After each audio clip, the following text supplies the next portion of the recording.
Olá, sou Leonardo Grossi. Estou aqui com um grupo de computação competitiva do Cefet MG para resolver o caminho do robô, ou Robot Path, que é o problema 1742 da plataforma CSES. Os conteúdos que nós vamos ver vai ser Sweepline e busca binária, que foram as duas técnicas principais aplicadas para resolver o problema. Nós vamos ver a descrição do problema em si, o modelo de solução usado para pensar no algoritmo, né?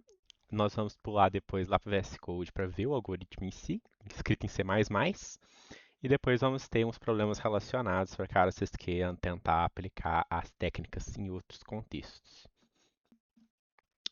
Então vamos para a primeira técnica, nós vamos discutir aqui, que é o sweepline, que é a varredura de linha, né? Ele pega um problema de geometria e converte ele em uma série de eventos.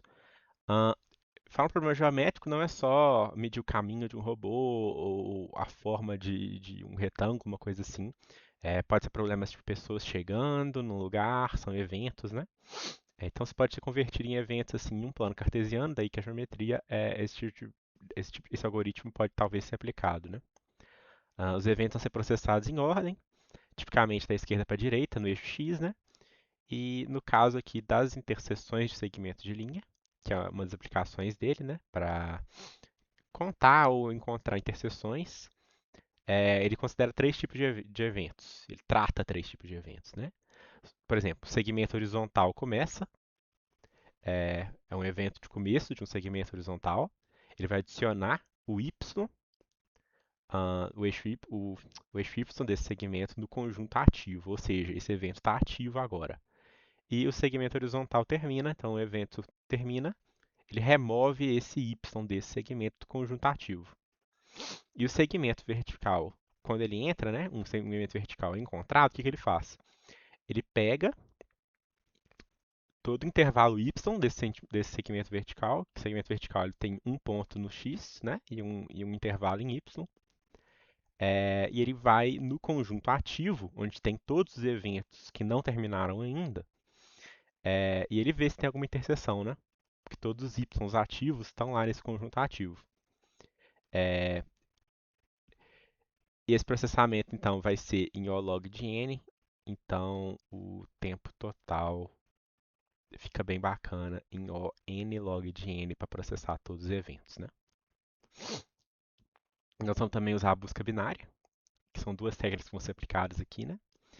Uh, Buscar em um array não ordenado verifica todos os elementos, né? O n.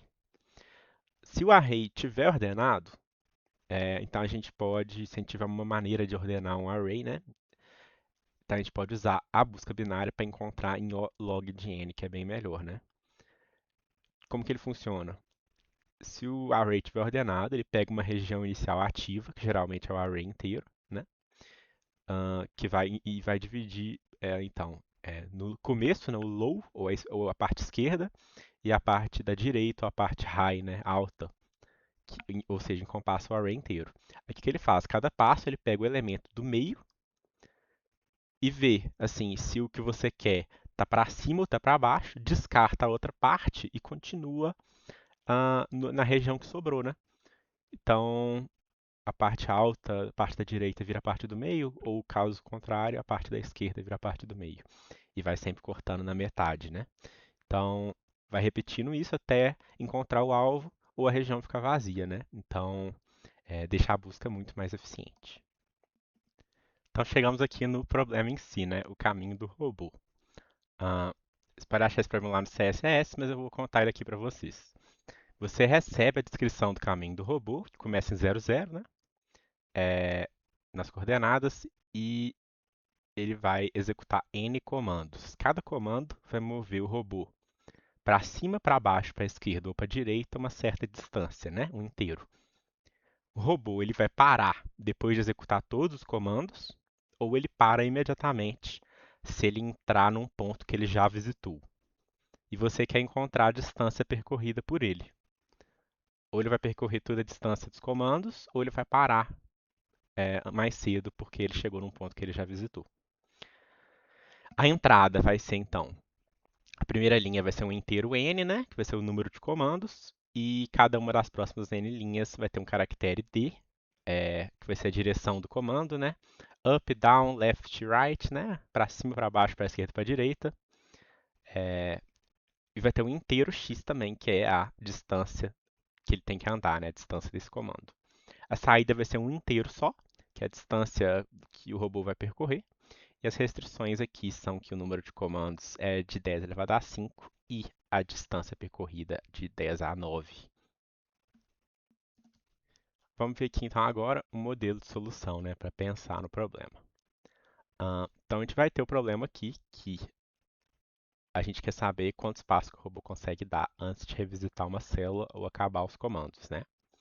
E o importante de ver é que ou ele faz a distância total, ou a gente quer encontrar, na verdade, o ponto de colisão para a gente poder calcular até aquele ponto.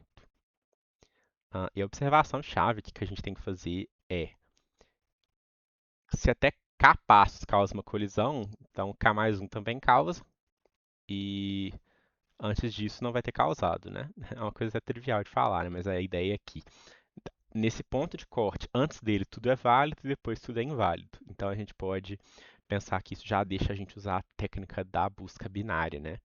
Que a gente colocando em ordem, né? A gente vai ter exatamente um ponto onde para cima a gente não precisa mais e para baixo a gente vai continuar procurando. Ou o contrário, né? A busca binária elimina os dois lados, dependendo de qual for. A outra parte que a gente tem que considerar é que a questão aqui é que é um problema até simples de simular, né? A gente tem que parar para pensar. Só que isso é muito ineficiente, né? E na programação competitiva a gente quer buscar os algoritmos mais eficientes para tipo, livrar o agente de trabalho, né? O computador de trabalho, para ele ficar fazer um algoritmo mais leve, né? Mais rápido. Precisa fazer menos processamento. Então a busca binária vai ser um jeito mais rápido de achar esse ponto. E a segunda coisa que a gente tem que pensar é na verificação. É, ou seja, achando um ponto, a gente quer simular esses passos até esse ponto, né? E a gente vai fazer isso decompondo o caminho em segmentos. Aí, um caminho ele vai ser inválido se um segmento se sobrepõe ou cruza com o outro, né? Ou ele fica perpendicular com o outro. E a gente vai ter que checar duas coisas, né? Se os segmentos paralelos no mesmo eixo, ou seja, x com x, né? E y com y, se sobrepõem. E quando segmentos perpendiculares se cruzam, o jeito que a gente vai verificar isso para ficar muito, muito mais leve para o computador é usando a técnica do sweep line que a gente explicou mais para trás, né? Pra vocês entenderem melhor, vai ser olhando o código, né? Então, vamos pular lá para o VS Code e ver o algoritmo. Então, estamos aqui no VS Code. Primeiro, vou querer dar um crédito aqui para o Eric, L23302, que eu peguei essa lógica do código aqui dele, que é um usuário lá do CSS, porque as soluções que eu estava tentando, ou elas não cabiam lá com os testes do CSS para todos os efeitos, né, em tempo suficiente, ou estava uma bagunça absoluta assim, e eu vi a solução dele lá, funciona muito elegante, e eu preferi explicar aqui com ela. E uma das coisas que eu estava passando dificuldade, que geralmente a gente estava usando o C++17, ele que tem uma sacada que o C++20, não sei dizer porquê, ele fez uma mudança na linguagem e alguns códigos só vão funcionar nesses testes do CSS com C++20. Então, se vocês quiserem tentar, coloque aí no C++20, não no 17, que é o padrão lá, né? Então ele começa aqui o código usando namespace standard, né?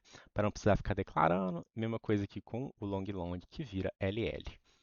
Então aqui no começo vai declarar uma array, né? Para pegar os comandos. Lembra lá o limite, que é o máximo aqui, que era 10 a 5. Vai fazer vetor também, né? A gente faz aqui um vetor que vai conter os segmentos verticais, os segmentos horizontais e os eventos, né? Que a gente tinha falado antes. Também a gente pega um multiset aqui para a zona ativa, né, que a gente vai usar para o sweepline, né, o algoritmo de sweepline, quantidade de comandos. E vamos lá para a main, né, antes de olhar essa função aqui. Vamos ver aqui a main sem demora. Esse comecinho aqui é uma coisa que a gente usa para deixar o algoritmo um pouquinho mais rápido para esses testes, né, que às vezes o input-output do C++, né? Ele às vezes dá uns D5 assim, eu não sei explicar direito, e come alguns segundos que a gente não quer perder, né? E outra coisa também, né, voltando lá nas arrays que a gente declarou, né, lembra aqui que a gente declarou ela já usando um tamanho fixo. A gente não faz essa alocação dinâmica de memória, que apesar de salvar bastante memória, é, talvez, né, toda vez que tem que pensar a memória de novo, realocar a memória, isso come muito tempo de processamento, né, e a gente não quer isso nesses testes eficientes que a gente está tentando fazer. Ele vai declarar aqui o high e o low. A gente vai fazer isso porque para busca binária, né? Lembra que tem a esquerda e a direita, que vão pegar o vetor, né? E pega o meio, vai para uma metade. A gente vai ler todos os comandos, né? Com esse loop aqui, que vão entrando, né? Vai entrar a quantidade de comandos, né? A gente vai pegar a direção, né? Um caractere, e a distância que ele quer que o robô ande. Lembra que o high lá, né? Na parte da direita, vai ser o máximo possível, né? Então a gente vai somando a distância nele. Porque aí no final vai ter o low, que é 1, né? O high que vai estar lá em cima, e a gente vai poder usar a busca binária para achar metade e aí ir pegando, que nem a gente explicou antes. Os comandos vão ser todos registrados aqui nessa array. Aqui faz uma lógicazinha para o L, o R e o D, né? Que vai ser up, left, right e down, serem 1, 2, 3 e 4. E a gente registra a distância que ele quer que ande, né? O length. Esse ifzinho aqui, ele só testa se não há nenhuma colisão, né? No limite máximo de distância andada, né? Que a gente calculou que é o high lá. Porque se já não tiver nenhum limite de distância, a gente já sabe que vai ser realmente isso, né? A distância vai ser a distância toda percorrida menos 1. Não vai ter nenhum conflito, né? Não precisa calcular nada.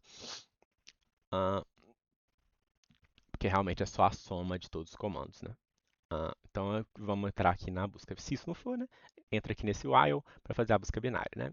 Enquanto o low for menor que o high, ou seja, se eles não encontraram ainda, né, as duas partes da busca binária, calcula o meio e faz o teste com a função lá do PF é válido, né? Função booleana.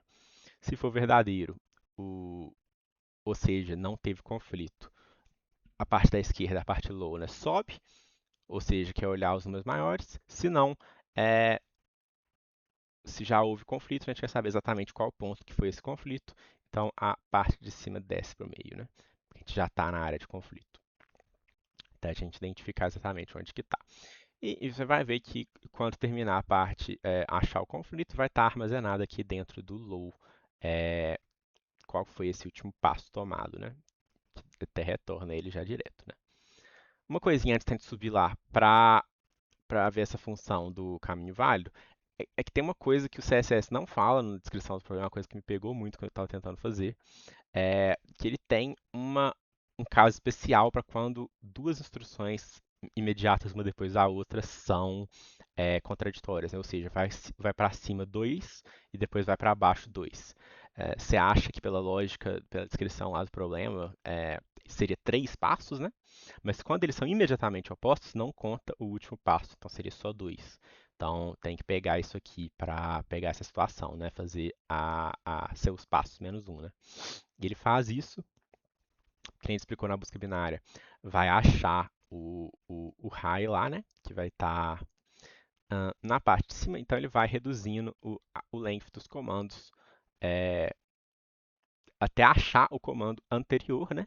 Ao comando onde teve o ponto de parada, e aí ele vai ver se a direção desse comando e a direção do comando anterior vão somar até 5, né? Porque lembra da lógica lá que as direções são 1, 2, 3, 4. Se somar 5, quer dizer que eles são opostos, então tem que reduzir por 1 a distância, por causa dessa exceção que o CSS não explica, né? Mas isso pode pegar uma solução de vocês aí, então fique espertos com isso. Então vamos lá ver a função que testa se o caminho é válido. Ela vai pegar aqui, né, resetar todos os arrays, todos os multisets, tudo mais. Ela vai pegar o total steps que a gente quer calcular, né? Não é o total steps de todos os comandos, é o total steps até de onde a gente está testando, né? Lembra que a gente está fazendo dessa forma. E ele vai pegar os passos restantes, porque ele vai montando, simulando, né, como se fosse andando todos os passos até chegar nesse passo final que a gente quer testar. O que ele vai fazer? Primeiro ele vai processar todos os comandos de movimento e transformar eles em segmentos, né? Para os segmentos verticais e para os segmentos horizontais, vai pegando aqui para os verticais qual que é o x atual, né? Onde fica esse segmento vertical, e vai pegar a distância que ele quer que ande, né? Que é o y atual, mais a quantidade de passos que ele quer que dê, né? Esse comando. Tem que pegar isso aqui, né? O mínimo, porque a quantidade de passos dados não vai ser exatamente o que o comando quer, porque, que nem a gente falou, a gente vai testar só até certa quantidade de passos. Às vezes, essa quantidade vai ser menor do que tem sobrando, né, para a gente testar. Quer dizer, o comando quer que a gente ande mais do que a gente quer testar. Então, pega esse check aqui, né? Então, e vai atualizando, né? Vai simulando o current, né, o y atual e o x atual, onde o robô está atualmente, né, e de acordo com os passos que o comando quer que ele dê, vai somando para simular o movimento do robô. Né? Então, vai atualizando aí os segmentos até acabar os passos, né, os comandos. Então, registrou todos os segmentos, né. Então, beleza. A gente vai ordenar os segmentos. Os verticais vão ser ordenados pelo número do y, né, de 0 para cima. Mesma coisa com os verticais, só que dessa vez ordenados de acordo com o x. Aí vai ter uma lógica básica de verificar se os segmentos vão ter sobreposição. Essa parte é simples, né? Porque é só ver se os segmentos, por exemplo, os verticais, se eles estão no mesmo x, então eles podem estar sobrepostos. Aí verifica onde o y está, né? Se sobrepõe, ele já retorna falso para testar se não há conflito. Agora, onde é o problema aqui, onde o custo computacional é alto, é testar os segmentos perpendiculares, né? Onde um horizontal encontra com o vertical. Aqui que entra o algoritmo Sweepline, né? Que a gente falou. Ele vai pegar todos os segmentos horizontais, né, nesse loop aqui, e vai registrar ele em dois eventos. Quais eventos? O começo, em qual coordenada x esse segmento começa, e o segundo evento é onde ele termina, né? Então, vai ordenar esses eventos também para ter. Então, olha só, isso aqui é interessante porque, por exemplo, você pode ter um evento que começa, aí outro evento que começa, outro evento que começa, aí um evento termina, aí outro evento começa, outro termina. Então, eles vão ficar ordenados, assim, digamos assim, pela data que ele aconteceu, né? Ou, na verdade, pela coordenada no plano cartesiano, do começo ao fim dele. Vai iterar por todos os eventos, né? E o que ele vai fazer? Ah, ele vai pegar os eventos horizontais, né? E vai colocar eles aqui, né? Nas linhas horizontais ativas. Lembra que a gente falou de um espaço ativo, do y ativo, dos eventos que começaram, mas ainda não terminaram, né? Vai inserindo os eventos horizontais nessa linha ativa. Uma vez que acha um segmento vertical, ele testa se, usando o lower bound e o upper bound, se o y desses eventos vão entrar em conflito, né? Porque aí ele vê que houve um encontro perpendicular. E retorna falso.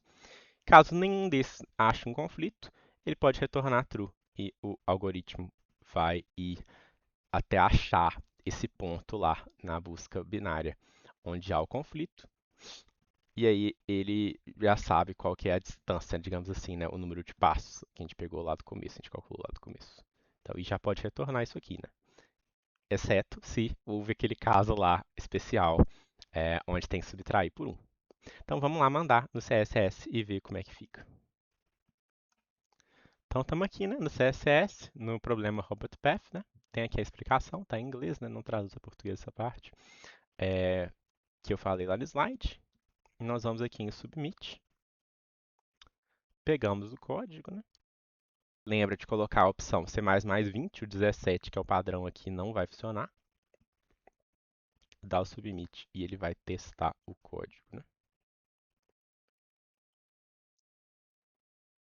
Vamos ver aqui.